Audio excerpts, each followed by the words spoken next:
Okay, well, welcome again to the information session for the Baltimore Regional Project-Based Voucher Program RFP, which was just released on the 18th. I am Dan Pontes. I'm the Housing Policy Coordinator here at the Baltimore Metropolitan Council. I act as a kind of a manager of this program, which is a collaboration of housing authorities from around the region. And we have some folks from our housing authority partners here. And I'd love to see if folks could introduce yourselves. Why don't we start with BRHP? Pete, do you want to kick us off here? Sure. Hi, everyone. I'm Pete Symbolic. I'm Managing Director of Research and Innovation here at Baltimore Regional Housing Partnership. And as you'll hear, BRHP is involved in this through both providing vouchers as well as providing the voucher administration for the project and mobility counseling services for households. And Adria, do you want to introduce yourself quickly too? Good morning. I'm Adria Crutchfield, the Executive Director at BRHP. And we've got Kevin Greenwell here from Harford County. Kevin, you want to introduce yourself quickly? Can you hear me, Kevin? Yeah, it's Kevin Greenwell, Deputy Director, Harford County Housing. Great, and I see Lenita Hillen from Anne Arundel County here as well. I'm Lenita Hillen with the Housing Commission of Anne Arundel County. I'm the Executive Assistant and 504 Coordinator. Great, and then how about if we have the participants introduce yourselves? I'll just kind of go down my list here. Alicia Corson. Hi there, I'm Alicia Corson. I'm the Director of Housing and Community Development for Bon Secours Community Works in West Baltimore. Great. And Danielle Clapper.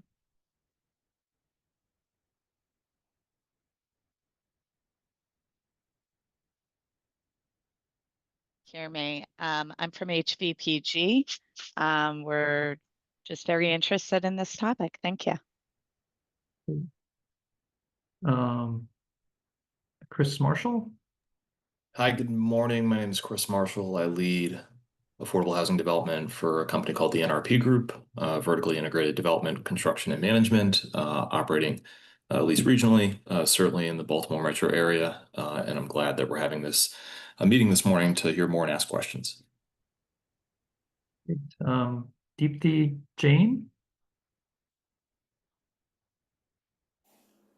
Sorry, I was having trouble getting unmuted. Hi, I'm Deepti Jain. I represent Homes for America. We're an affordable housing developer based in Annapolis, and just interested in learning more about the RFP. Great. Grant Pascal. How's everybody doing? My name is Grant Pascal. I'm an Assistant Development Manager with Northern Real Estate Urban Ventures. We have projects based in the Washington, D.C. area and the Baltimore metropolitan area as well. Nori Suter. Hi, good morning, Dan. Nori Suter. I'm the Chief Affordable Housing Officer at Arundel Community Development Services. We are the Anne Arundel County's housing agency. And then a couple more of our partners in this project-based voucher program have joined. Janet Abrahams, can you introduce yourself? Hi, good morning. Janet Abrahams. I am the CEO of the Housing Authority of Baltimore City. Great. And then I see Melissa Maddox Evans. Melissa, can you pop in and introduce yourself real quick?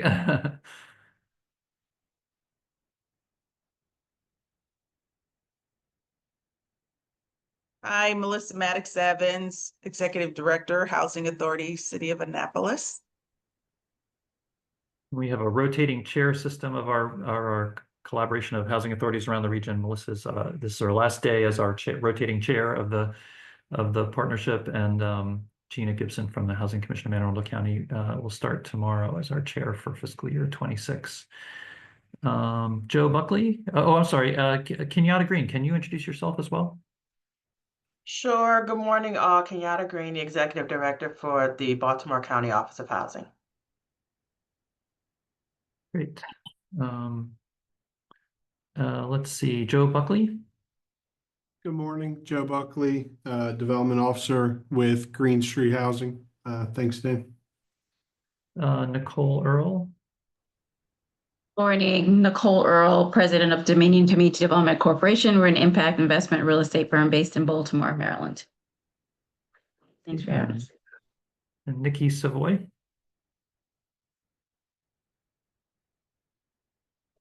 Good morning. I'm Nikki Savoy, the Independent Living Program Manager for Accessible Resources for Independence. We are the Center for Independent Living, serving people with disabilities in Anne Arundel and Howard County, including affordable, accessible housing. Great. And let's see, Noah Burgett. Hi, everybody. My name is Noah. I'm a development associate at the NRP Group. I work with Chris Marshall, who introduced himself earlier, and help with all of our affordable housing work in the Mid-Atlantic. Happy to be here. Great. Rosalie M. Hi, good morning. My name is Rosalie McGowan. I work for Hudson Valley Property Group, and I am very interested in the PBV program and the RFP you've put out. Just here for more information. Thanks for hosting. Thank you. And Vicki Grimm is the last person on my list. Hi, I'm a development associate with Homes for America. Great. All right. Well, thanks everyone for joining. And I'm just going to kind of run through some slides here, and then we can have some questions. Actually, we'll hear when we get to the second slide here. So we just did welcome and introductions. Then we have a series of slides kind of provide an overview of our program and the current RFP. It's kind of a rolling RFP through November 14th. Then there'll be a chance for folks to ask questions, and we can, me and the partners on the call here can work to answer them as best we can in real time right now, but then we will be posting the formal answers within a week to the BMC website so that everyone will have access to kind of the formal answers. But here, just to kind of introduce the program, this is a collaboration of housing authorities that operate in the HUD entitlement jurisdictions of the region, the jurisdictions that get their federal housing funds directly from HUD. So you can see the list of agencies, and then the unshaded parts of the Baltimore region map there are the areas of the participating housing authorities, and thus they're the areas that are eligible for developments under this RFP. The kind of regional agencies are my agency, the Baltimore Metropolitan Council, and then the Baltimore Regional Housing Partnership. We'll get into a little more of that later. The basics of this program are that ever since 2014, we've done kind of regional housing plans that have found a need for affordable housing near areas of job growth and opportunity. This is part of the agency's effort to affirmatively further fair housing, to kind of to allow extremely low-income people to have access to opportunities that are often not available to them. We received a seed grant from HUD in December of 2015, went to the Howard County Housing Commission, which is a partner in this work, but is recused from this RFP. They are often involved in development, so they were not involved in developing the RFP or this information session, and won't be involved in the awards. But they did receive the grant, which we then used as a seed grant to get this going. So far, the program has committed 150 vouchers to 13 developments, and the map at the right is sort of a map of the development so far. And that grant has now run out, and the housing authorities are sustaining that program by helping to fund my central coordination and by adding additional vouchers. There were only 100 vouchers originally in the pool. And what the housing agencies do is convert those tenant-based vouchers to project-based vouchers, and then they form the selection panel, which decides on the awards as well. And this is how the voucher contributions break out. This is our pool is 193 vouchers total, and it's roughly based on the how many vouchers each agency has. We've added a couple times to the pool. And then in terms of where we are right now, so 193 vouchers in the pool altogether. There's 43 vouchers remaining that are available through this RFP. 150 vouchers either currently used or committed. Here's kind of our first set of developments, except for Red Maple Place and Towson. These are all built and occupied right now with residents. Then there's another set of developments that are kind of in progress. I think Willows at Forest Drive is about to lease up.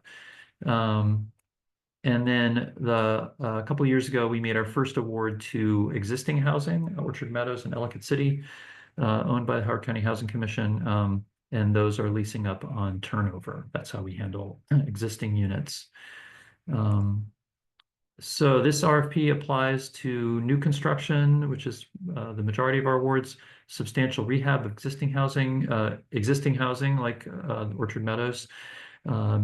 It can apply both to multifamily housing, which is all of our awards so far, but it can apply to scattered site housing as long as all those homes are in opportunity areas as designated by the Baltimore Regional Housing Partnership. The vouchers have to create new units, not replace existing ones, and they cannot be restricted to seniors or persons with disabilities.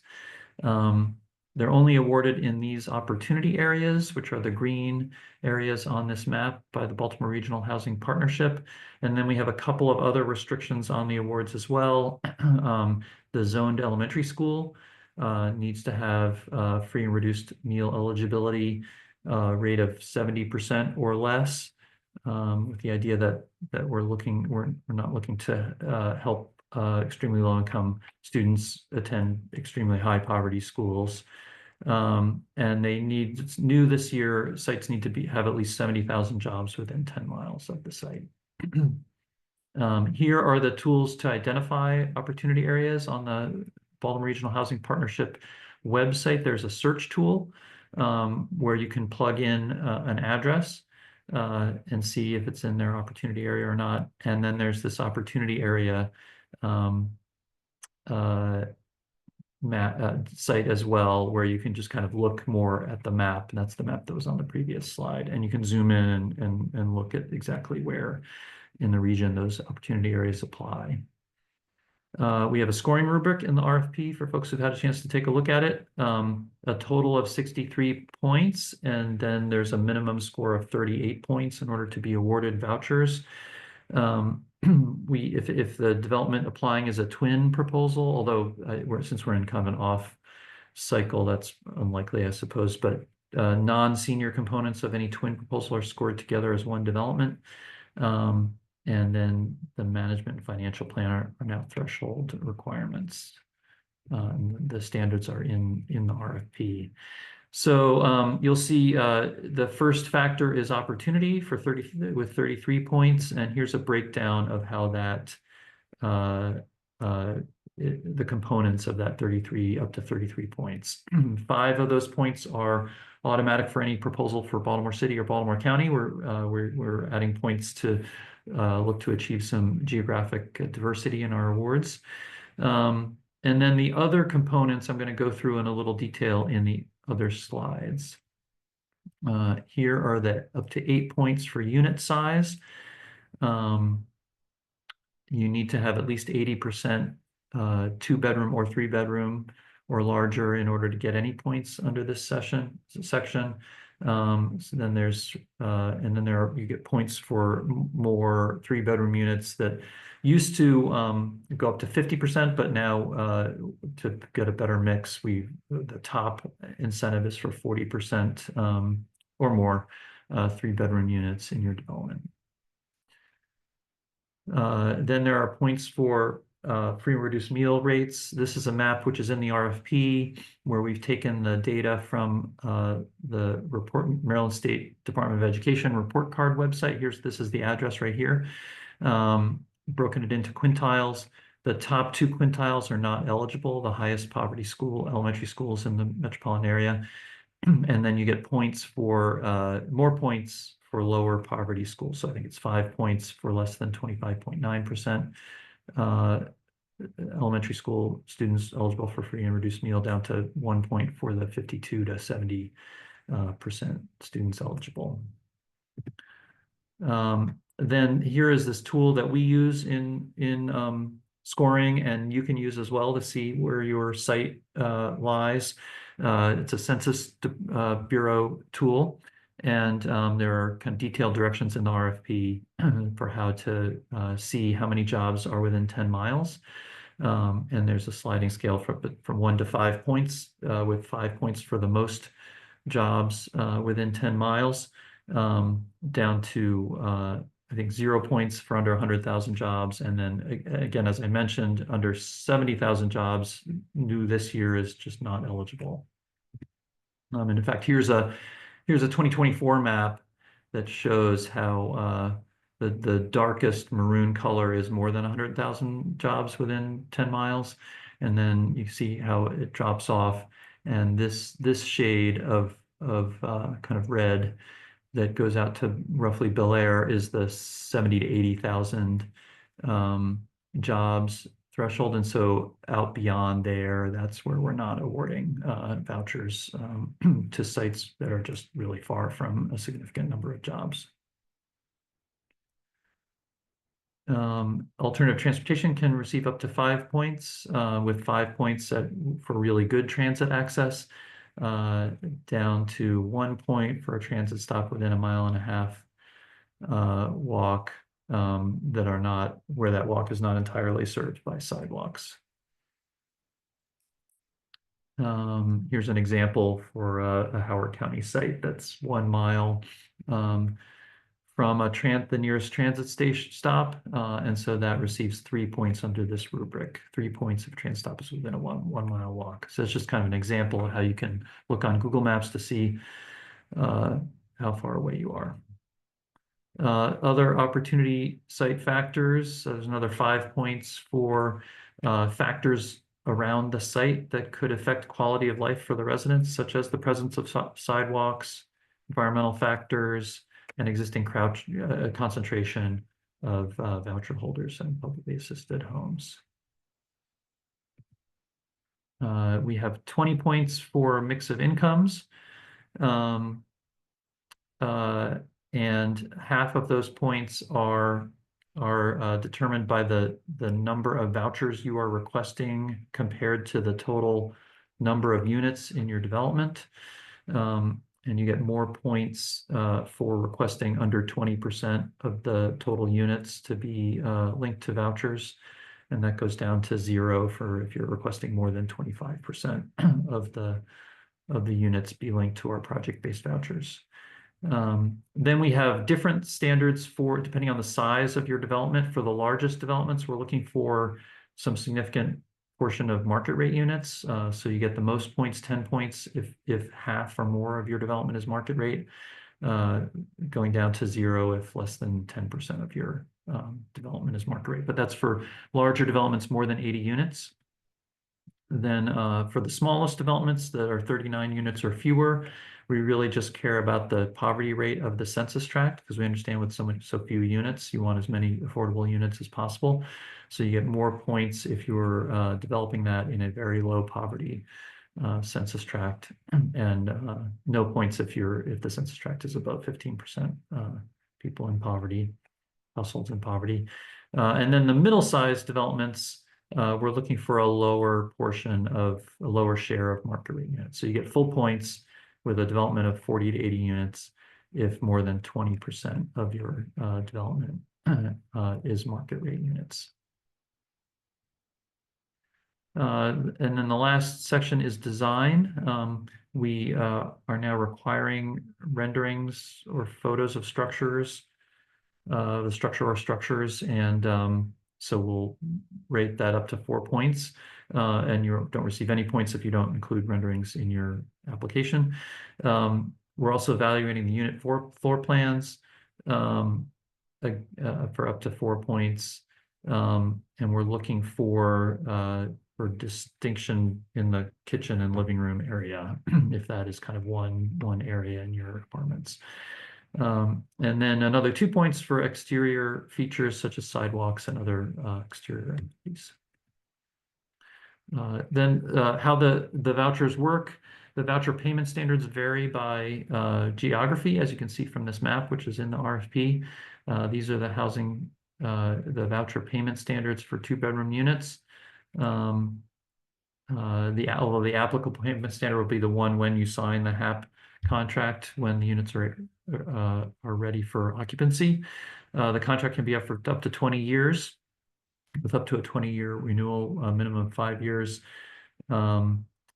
Then there is, if the tenants pay utilities, HUD regulations require that we use the HUD utility schedule that comes out of this payment standard, and so that's designed to cover for the tenant paid utilities. I know some tax credit funded developments have a particular study for Maryland DHCD based on energy efficiency, but for these voucher units, HUD regulations are just not flexible, and they need to use the local housing authority schedule for the utility allowance. And we have a minimum request of 5 vouchers per development.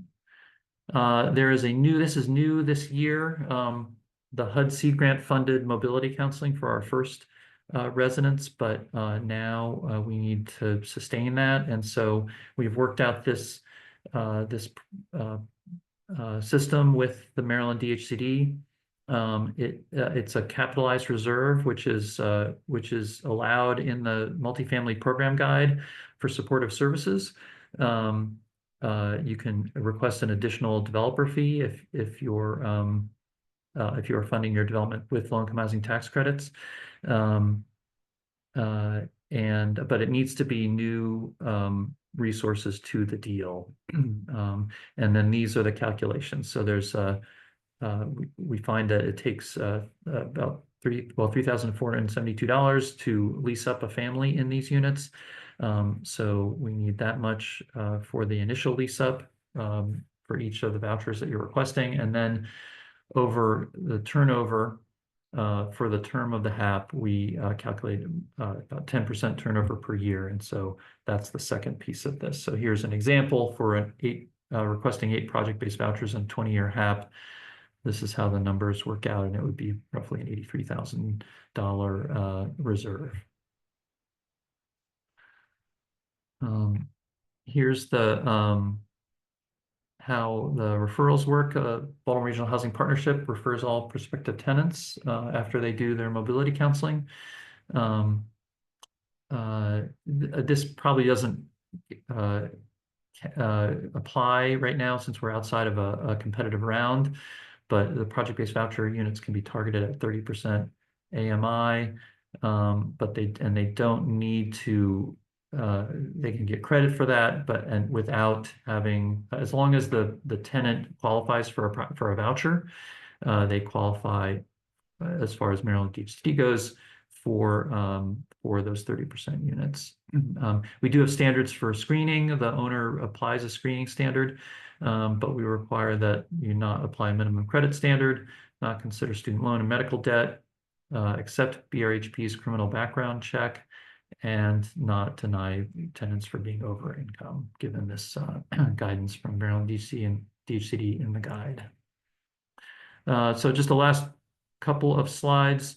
This is just sort of the regional roles. I think Pete and I kind of mentioned this, but BMC, we manage the RFP process. We receive the proposals and forward them to the selection panel, convene the selection panel. We will notify you of awards, and we're kind of a coordinating agency as the development moves forward.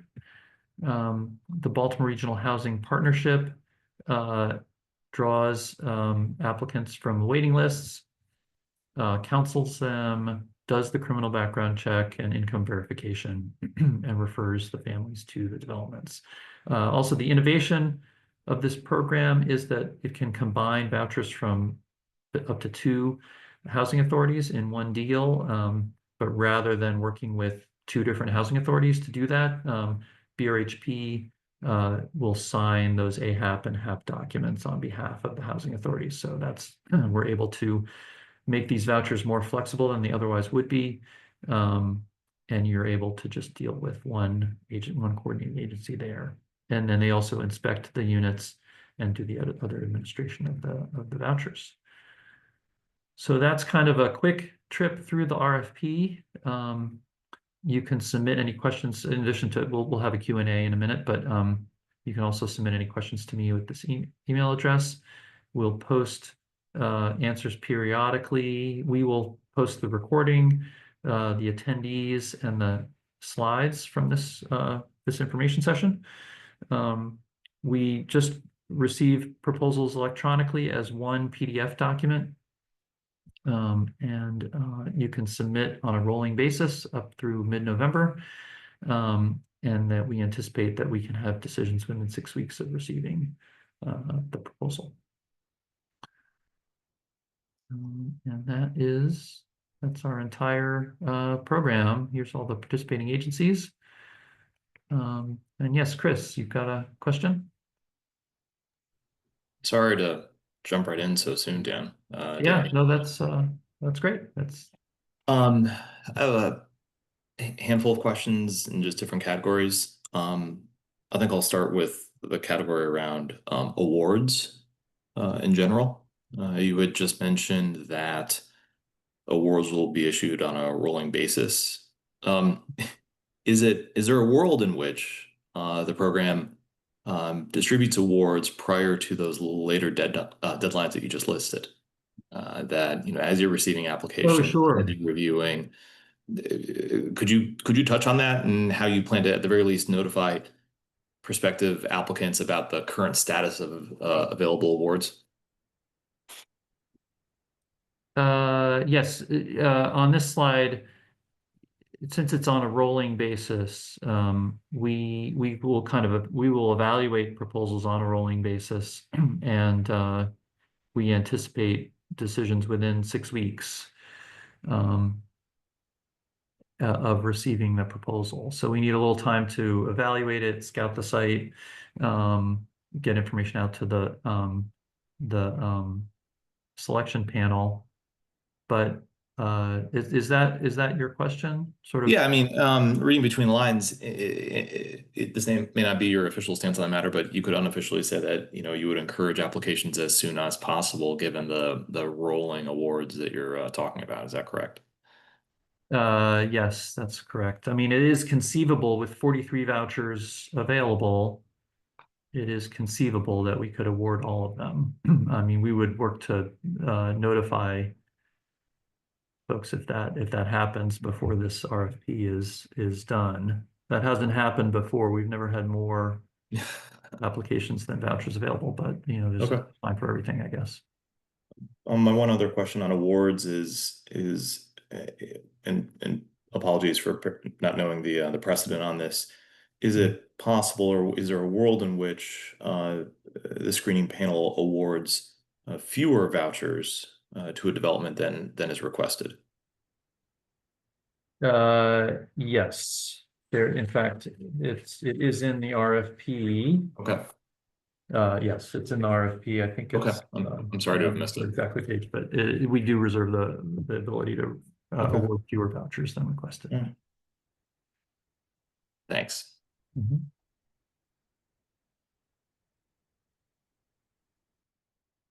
Okay, anyone else?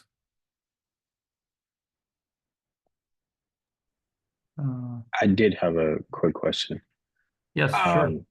Is it at all possible that your project can be out of those green regions within, like, if it's in PG County, or will that not count at all? Like, will it not be accepted? Yeah, that won't be eligible for vouchers. Okay, thank you. Oh, sorry.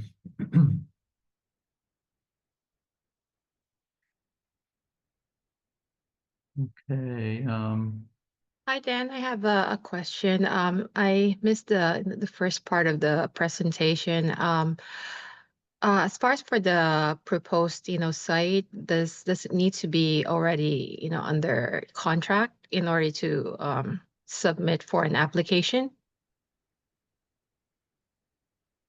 Under contract, Or under LOI for procurement?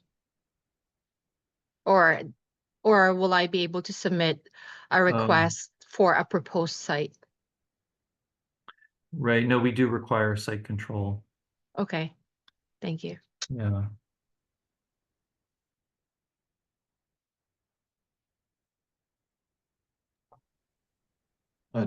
Dan, could I Anything ask else? questions about twinning deals? Mm-hmm. Earlier in the presentation, you'd indicated that proposed twin deals should, at least for this, be submitting a single application, and that they'll be scored as one development. Right. Is it such that as the deal progresses and the twin deal reaches closing, do you plan and allow for HAP contract to be entered into for each side of the twin? The 4% side and the 9% side? I'm assuming the answer is yes. I just want to be clear about how that works mechanically. Yeah, Pete, do you want to take that one? Yes, yeah, there's precedent for that. We've done that for prior projects where we would have a HAP contract with the, legal ownership entity on each side of the deal.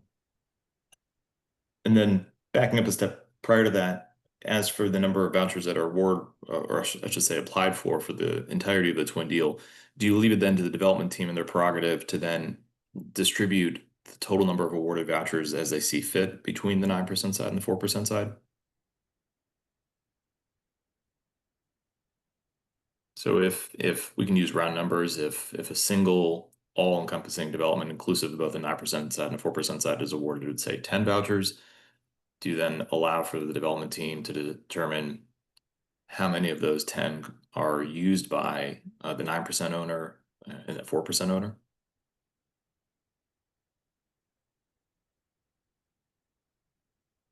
I think, yeah, I'm trying to think,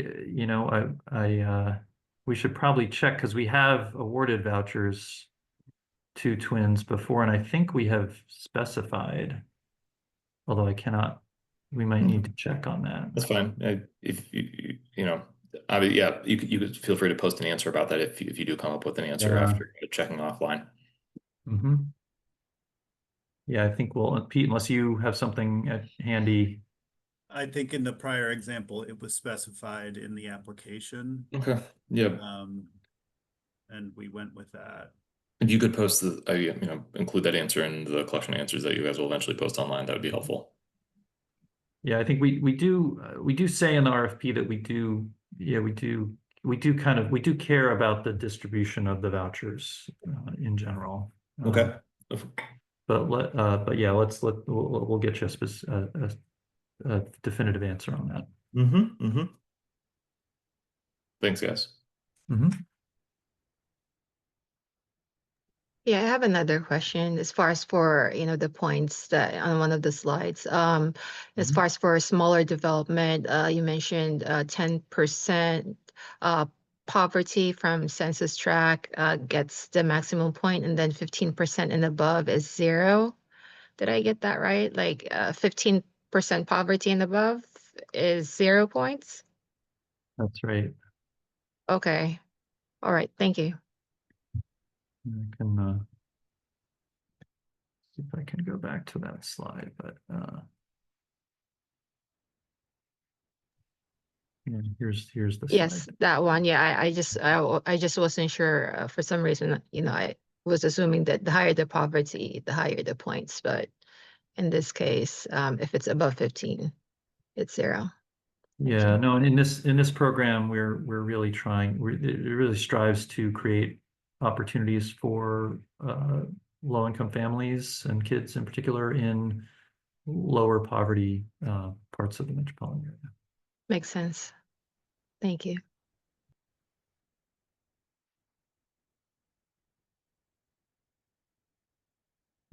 Other questions?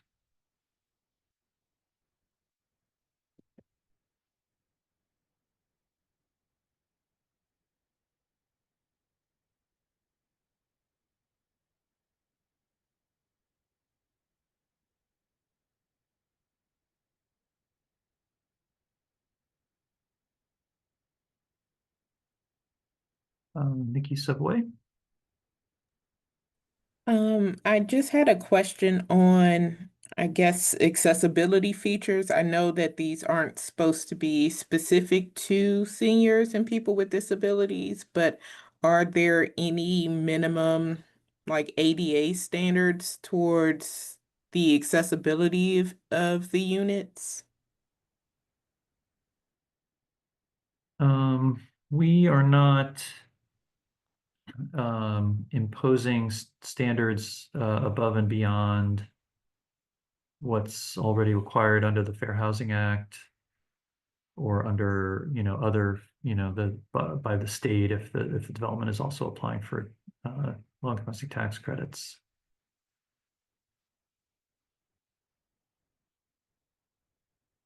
If that answers your question, we are not imposing our own standards above those.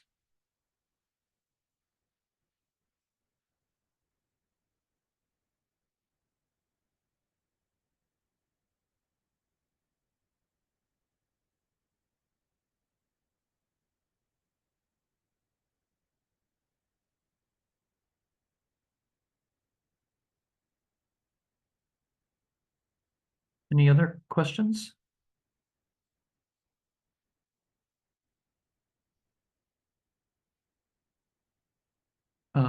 Yes, I see in the chat, we will be posting the slides to our RFP, BMC's RFP web page.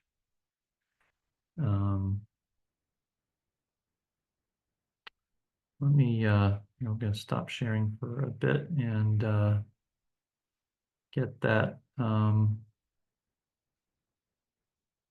link for you.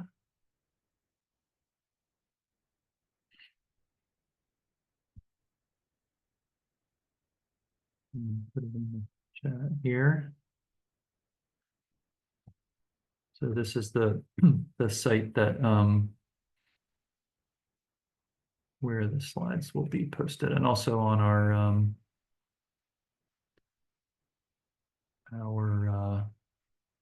project-based voucher website. So here's here I'll share our web page. This is the BMC website, baltimoremetro.org. It's got actually on one of the sort of main callouts we have the new RFP. So if you click on that, that brings you to the our RFP page where this is all available, and then there's a link here to the our project-based voucher program. It gives you a little more detail as our administrative plan, all the awards so far, and the RFP. So you can also get all this information there as well.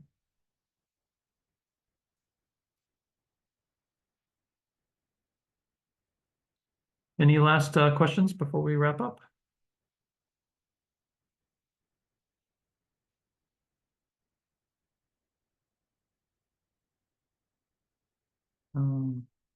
Okay, well, I will thanks everyone for participating. And if you have questions after this session that you think of afterwards, please feel free to email me. I will put my email address in the chat too. So feel free to send me an email at this address, and we will, as in addition to considering proposals on a rolling basis, we'll also be kind of answering questions on a rolling basis and posting updated Q&As over the course of this RFP.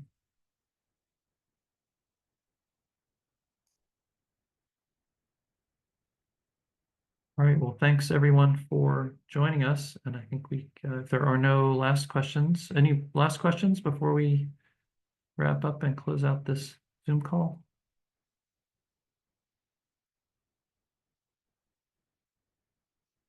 Okay, well, thanks everyone for joining, and we look forward to seeing any proposals you may have. Okay, thanks very much, everyone. Thank you. Thank you. Thank you. Thanks, Jen.